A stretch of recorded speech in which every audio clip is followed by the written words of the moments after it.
Vegan to. Ay, mali ka.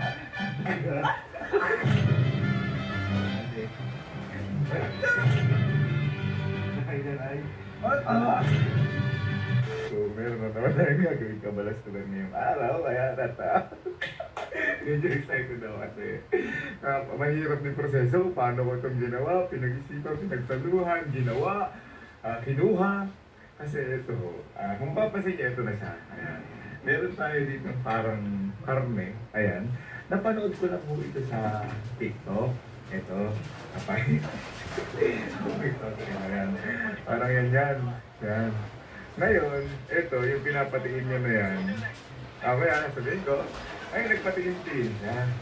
At ito yung karne na yun. Papahulaan natin yung karne, kung anong karne to, sa pag nahulaan nila. Wala na sila naman dito. Ngayon, hindi nila alam.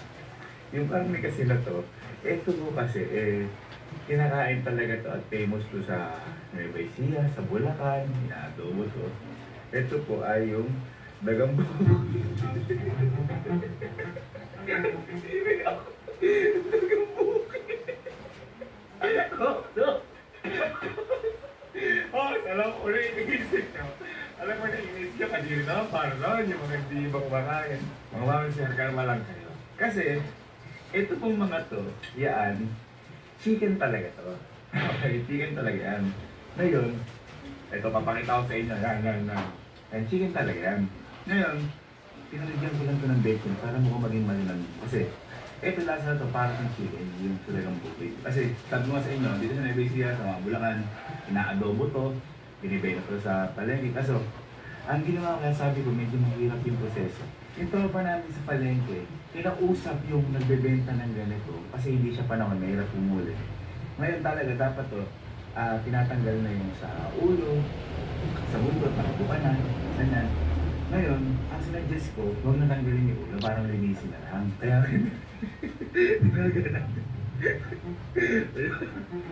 Again, ito kinakain ko sa akin. Ewan ko sa inyo, ewan ko sa ibang lugar. Pero, sabi ko nga sa inyo, ito po yung mismong kakainin nila, manok talaga ito.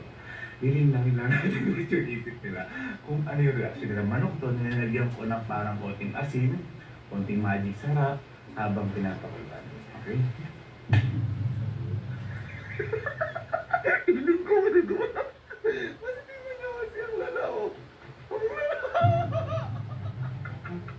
Pinapakulan ko yun. Pero huwag kayo mag-alala, luluto pa rin tayo mamaya. Subukan mo natin sa restaurant.